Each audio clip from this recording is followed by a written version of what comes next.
السلام علیکم مائی YouTube family. آج ہم اللہ تعالیٰ کے بہت ہی پیارے پیغمبر حضرت سلیمان علیہ السلام کے بارے میں بتائیں گے، جنہوں نے صرف جن و انس پر ہی حکومت نہیں بلکہ چرند پرند چھوٹی سی چھوٹی مخلوقات پر بھی حکومت کی ہے، اور وہ ان کی بولیاں سمجھتے اور سنتے بھی تھے۔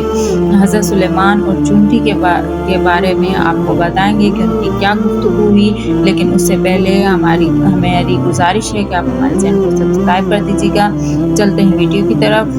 ایک دن حضرت سلیمان علیہ السلام اپنے عظیم الشان شاہی تخت پر بیٹھے ہوا میں سفر کر رہے تھے۔ تخت کے دوسرے حصوں میں آپ کے 1000 ملازم اور سلطنت کے عہدیدار بھی اپنی کرسیوں پر بیٹھے تھے، جن میں وزیر اعظم برقیہ بھی شامل تھے۔ تمام جن تخت کے گرد ادب سے کھڑے تھے، اور فضا میں اڑنے والے پرندے تخت پر اپنے پروں سے سایہ کیے آ رہے تھے۔ سفر کے دوران حضرت سلیمان علیہ السلام کے کانوں میں فرشتوں کی آواز پڑی۔ فرشتے اللہ کی تسبیح کرتے ہوئے کہہ رہے تھے: اے رب، تو نے حضرت سلیمان علیہ السلام کو جیسا ملک اور حشم دیا ہے، ایسا کسی اور جن و بشر میں سے کسی کو نہیں دیا۔ اس پر اللہ تعالیٰ نے فرمایا: اے فرشتوں، میں نے سلیمان علیہ السلام کو 7 اقلیم کی بادشاہیت عنایت کی ہے، اور اس کو نبوت سے سرفراز کیا ہے، لیکن سلیمان میں غرور و تکبر بالکل نہیں ہے۔ اگر ایسا ہوتا تو میں ان کو ہوا پر لے جا کر زمین پر ڈال دیتا، اور پھر ان کو نیست و نابود کر دیتا۔ حضرت سلیمان علیہ السلام نے یہ کلام سنا تو فوراً اللہ کے حضور سجدے میں گر گئے اور اس کی نعمتوں کا شکر ادا کرنے لگے۔ ہوا نے ان کے تخت کو زمین پر اتارا جہاں چیونٹیوں کی بستی تھی۔ تخت سلیمانی کو دیکھ کر چیونٹیاں خوفزدہ ہو گئیں۔ اس واقعے کا تذکرہ قرآن پاک میں اس طرح ہے۔ یہاں تک کہ جب پہنچے سلیمان چیونٹیوں کے میدان پر تو کہا، ایک چیونٹی نے: اے چیونٹیوں، گھس جاؤ اپنے گھروں میں تاکہ تم کو نہ پیس ڈالے سلیمان اور اس کا لشکر، اور پھر ان کو خبر بھی نہ ہو۔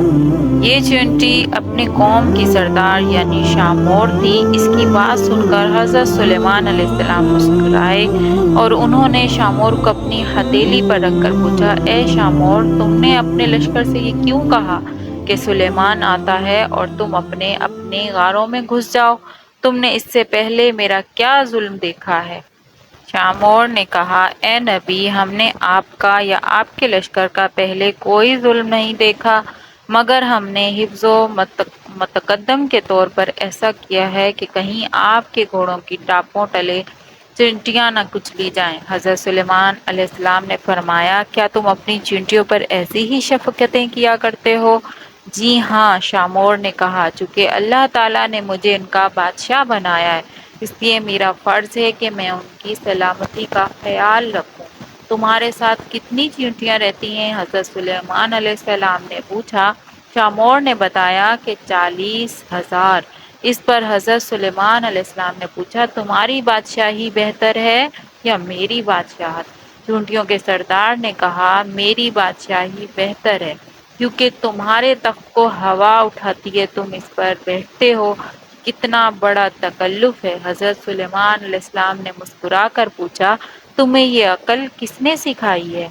اے سلیمان علیہ السلام، جس اللہ نے تمہیں عقل عطا فرمائی، اسی نے ہمیں عقل سے نوازا ہے۔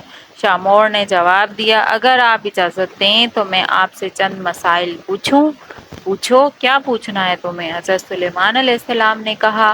شامور نے کہا: اے سلیمان علیہ السلام، تم نے اللہ تعالیٰ سے سوال کیا تھا، ترجمہ کہا: اے پروردگار، مغفرت کر میری اور بخش مجھ کو ایسے ملک کے نالائق ہو کسی کو میرے پیچھے، تو ہے سب سے بخشنے والا۔ اے سلیمان، تمہارے اس سوال سے حسد کی بو آتی ہے، جبکہ حسد کرنا پیغمبروں کی شان کے خلاف ہے۔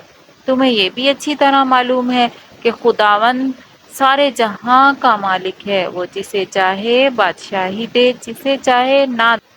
تو بڑی دانا اور عقل مند ہے۔ حضرت سلیمان علیہ السلام نے کہا۔ شامور نے کہا: اے اللہ کے نبی، تم پر اپنی رعایا کی نگرانی کرو اور اپنے عدل و انصاف سے رعیت کو خوش رکھو، ظالم سے مظلوم کا حق دلاؤ۔ میں تو بیچاری ضعیف اور مسکین ہوں، اور پھر بھی اپنی رعایا کی ہر روز خبر لیتی ہوں اور ان کا بار اٹھاتی ہوں تاکہ کوئی بھی کسی پر ظلم نہ کر سکے۔